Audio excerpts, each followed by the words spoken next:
Welcome to the Carboline Tech Service Podcast, the go-to industrial coatings podcast. Here are your hosts, Jack Walker and Paula Atzemis.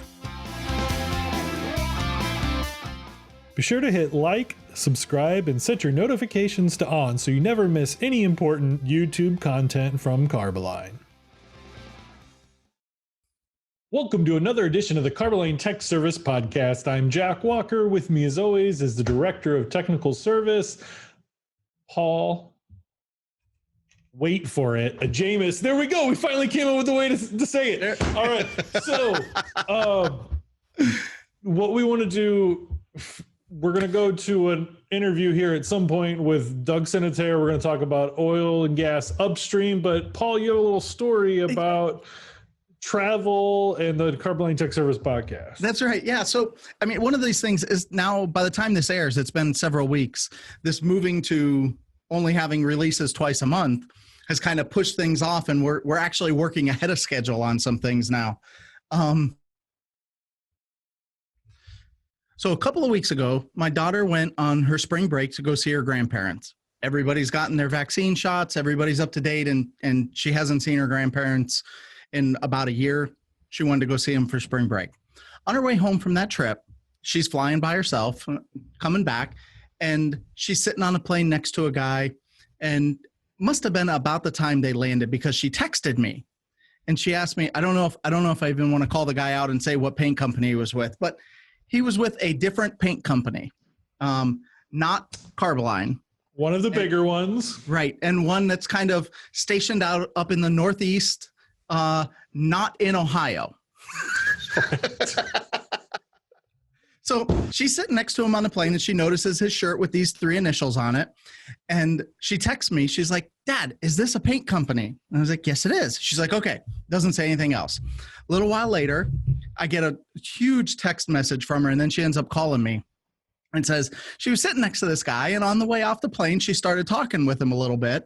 And he turns out he's a generation older than we are. And she's talking to him and asks him, do you listen to the Carboline Tech Service Podcast? I see you work for this paint company. Do you listen to the Carboline Tech Service Podcast? And he says, no, what's that? And she goes, oh, it's a podcast my dad does. So talking with him, he pulls out his phone. She helps him subscribe, hit subscribe on his phone. We have a new listener. And they ended up chatting the whole way out, gets his life story and what high school he went to. And, she lives in St. Louis. The natural St. Louis question is always, what high school did you go to? Mm-hmm. Well, for her, she's still in it. But she asked him, turns out he went to the same high school as my wife, her mother did.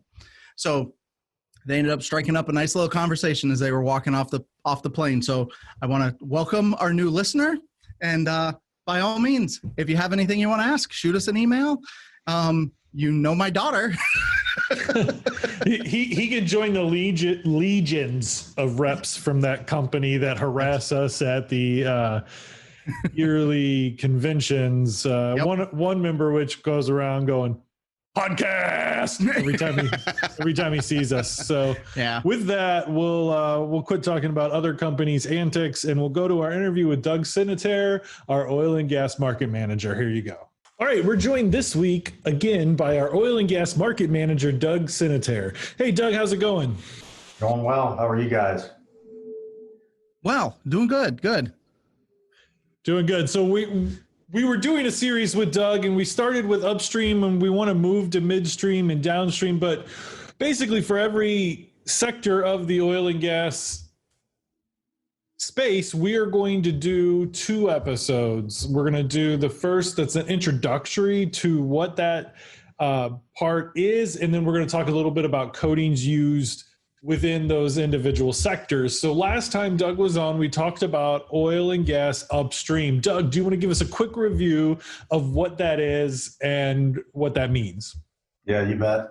So a couple things to think about. We talked about proven reserves. When it comes to upstream, you're trying to get the hydrocarbons or the gas out of the ground. So, you explore to find where they are, you extract them, pull them out of the ground, and then, get them ready for further processing. So ultimately that's upstream. That's a great analogy for really what we're looking for, because we use these phrases and we need to make sure that everybody's on the same page so we know what part of it that we're talking about. So I guess, like any other part of the industry, the oil and gas industry and even more particular to the upstream part, what kind of standards do they normally look for? Do they use, do they refer to when they're looking for, coating standards for this part of the market? Yeah, so we touched on it a little bit last time, but one thing, particularly when you look at offshore, which we're going to talk a lot about today, is NORSOC. And these are testing and standards, originally developed for the North Sea, but the programs and what you'll see in a coating or coating systems that pass these are really the ultimate test. We talked about offshore being kind of the litmus test. But as you also may know, NORSOC, they cover 17 or so different areas related to standards of offshore, HVAC, safety, lifting systems, all kind of things. But what we're talking about here is surface preparation and coating. And really, that's a great guide. You'll see a lot of references in owner and operator specifications to NORSOC. So that's definitely a guideline and kind of a benchmark. And we'll talk about some of those systems today when we get into the areas. Another group that is involved is the IOGP. This is the International Association of Oil and Gas Producers. And what they do is they actually work with NORSOC, they work with API and JIP, to provide knowledge and kind of information, good practices, best practices, if you will.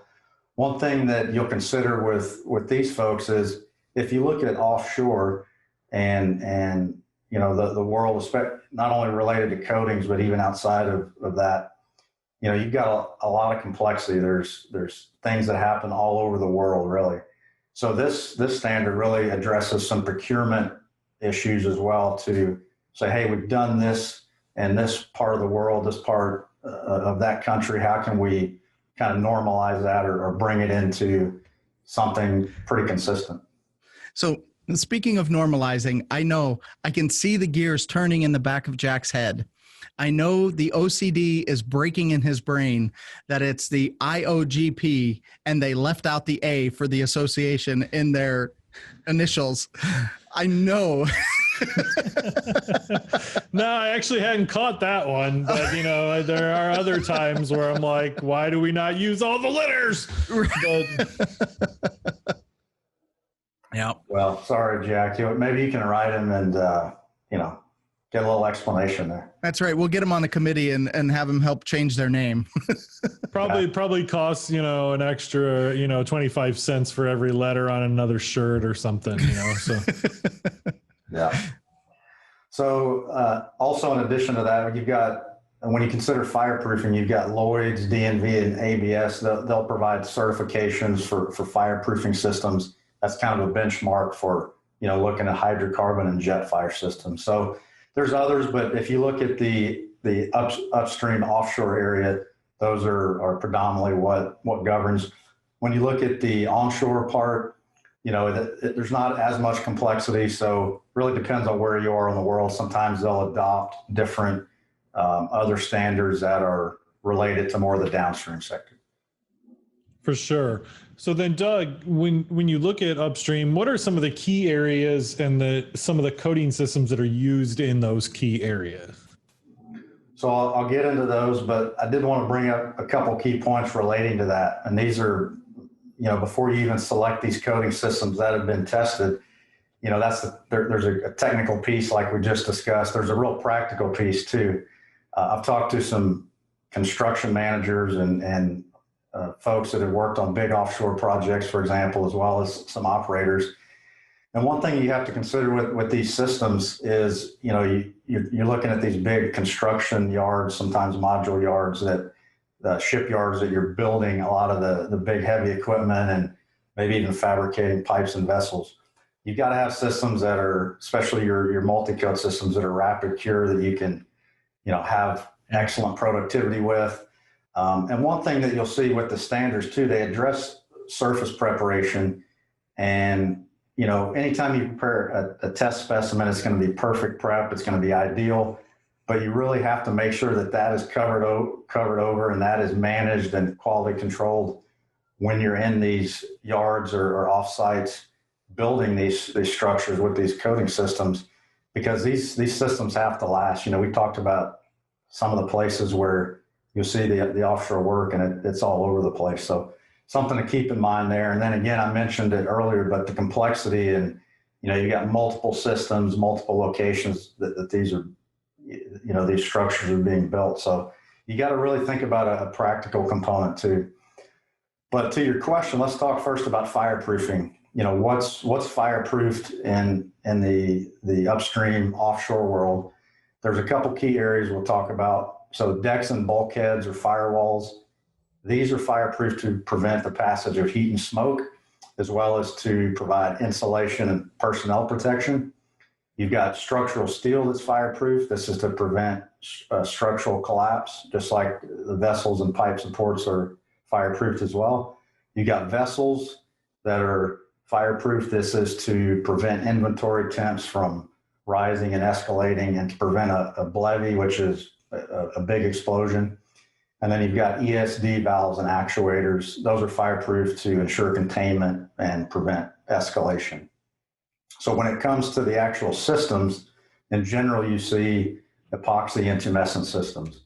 These normally have an epoxy primer, couple 3 mils, depending on what product and the recommendation there. You're going to have a mesh on most of the systems offshore that's installed, you know, usually mid-depth. And then you'll have an optional top coat or sometimes a required top coat for UV stability. And when it comes to thicknesses, this is where we talked earlier about the certifications and the areas. Depending upon the length of time, you'll have a hydrocarbon and or a hydrocarbon and jet fire rating. And so you'll have a certificate for those standards, but you couple all that together, look at the area, and that determines what your thickness of the epoxy fireproofing is. So in general, you're looking anywhere from 10 to 15, 16, millimeters of material. The other key thing on these fireproofing systems, obviously we're talking about life critical areas. In general too, just from a percentage standpoint, if you looked at an offshore structure, the amount of fireproofing material that's applied in comparison to other coatings is significant. So again, we talked about those key things about the prep, and this is a big part of coating systems in general for these structures. Not so much onshore. When you deal with onshore, in some cases you're typically going to deal with a hydrocarbon fire, and in those cases it's obviously a different location, so you might even see a cementitious product. When you're dealing with onshore, you can run away. Exactly. Yeah, there's not many places to go when you're on an offshore rig. Well, you can jump in. Yeah. Yeah, in some cases, to your point, Paul, I mean, it could be that there's really little to no fireproofing put on there because you may at times not have, many people on site there. The drilling operations are happening, and the thought is if there's an explosion, it's better off to, let it take its course and then rebuild it later. But yeah, good call there on this. Definitely a distinct difference in what you can do. Yeah. Or you can swim fast. All right, guys, I want to talk to you about Phenyline Tank Shield. This lining is designed for the internals of tanks, valves, and pipes. It is good in a wide range of chemical commodities. It's good for potable water. It's good for fuels, oils, all of those services. It is incredibly great for. You get plural component performance out of a single leg product. That's huge. And it doesn't have any solvent in it. So that's the Phenyline Tank Shield, guys. You definitely need to check it out. Yeah. So the other thing, when you look at what areas and get coated and speaking of that, so atmospheric coatings, for example, this is your structural steel, maybe your piping and equipment. A lot of times, and you can reference Norsoc as well, but a lot of what we see is the zinc epoxy urethane system. This is an inorganic zinc. You'll have a mid-coat epoxy, sometimes with MIO or micaceous iron oxide for extra protection, and then a polyurethane top coat for color and UV stability. In some cases, we've seen offshore platforms, for example, go the route of polysiloxane. Certainly been a mixed bag there. I think, we talked about the comment normalizing. In some ways, the pricing between polyurethanes and polysiloxane is normalizing a little bit, and so people are discussing that. But in general, the polyurethanes, the finished system to go with, and what the yards are used to, and certainly what's kind of predominant. And in general, you're talking about maybe 50 to 60% of the structural steel and items that are painted on a platform, for example, that take these systems. So again, we talked about the technical aspect, very practical component there when you're putting on these multi-layer systems. So some other areas to think about, you've got your helideck area, your walkways. These are areas where you're going to have a heavy duty epoxy. You're going to broadcast some sort of aggregate. Incidentally, these are pretty, significant areas that get a lot of attention, especially once you're on the structure offshore, and, a lot of the safety and health and safety folks pay attention to that and really consider that those are being properly maintained. And in some cases, depending upon how the design is, it could be a pretty significant part of the coatings. Mm-hmm. So, in general, that's kind of the systems there. Then when you look at, continuing on for an offshore platform, you've got linings for tank and vessels. Sometimes this is processed or hot water. Sometimes you've got hydrocarbons. You've got both the two coat system of the thin film epoxy, maybe 4 to 6 mils per coat. You've also got the one coat systems, depending upon, again, what is the inventory or chemistry you're protecting against. Generally, we don't see anything too exotic there, but again, depends on the design. Yeah, I think you can look back to episodes like 10 through 14. We have a series on immersion grade coatings and all the different factors that go into selecting a coating for that service. So it's very detailed, and there is a 4-episode series that we did on that topic. Yep. There you go. A couple other areas to consider. You got the splash zone areas. These are generally your heavy duty epoxy. Most of the time they'll include glass flake in there.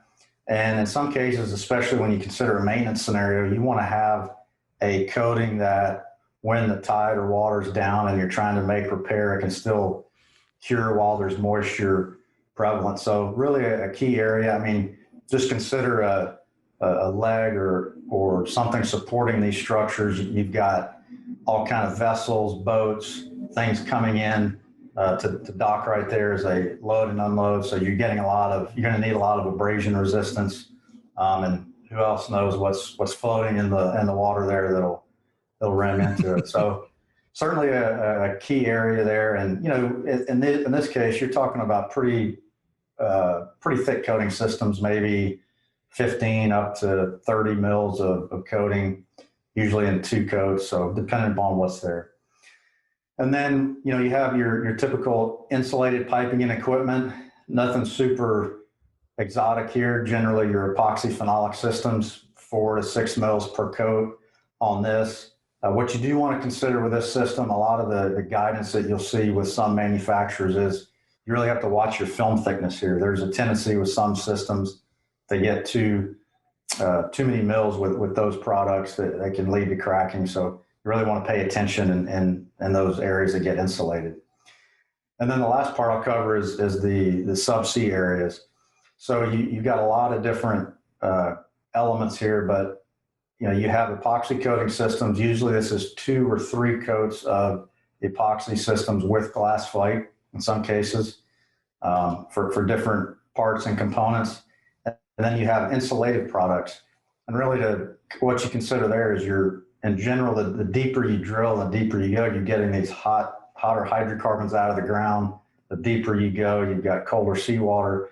So essentially you have the idea that this hydrocarbon and what's in there, can create this gumming effect, and it'll slow down the flow. So that's where the insulated coating systems come in some areas, and some of the general contractors have even come up with their own system. So these are heavily tested and evaluated, and certainly want to do your due diligence there. But in general, that's what we're looking at as the main main systems for offshore. Onshore is a little less complex. You're looking at a lot of the exterior coatings, two or three coat systems, sometimes just epoxy urethane. But that kind of covers the bulk of what you'll see with the coating systems for upstream.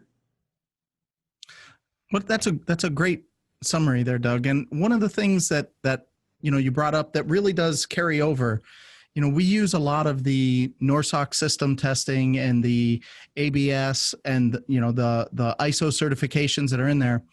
We carry those through into a lot of other industries as well, because of the in-depth and complete scenarios that the NORSOC systems and these testing systems have put together. They just need to be so robust to be able to handle these environments that once you've done it, you've done the testing, you prove it, it's hard to say, well, there's something else I could use, because it is a proven system.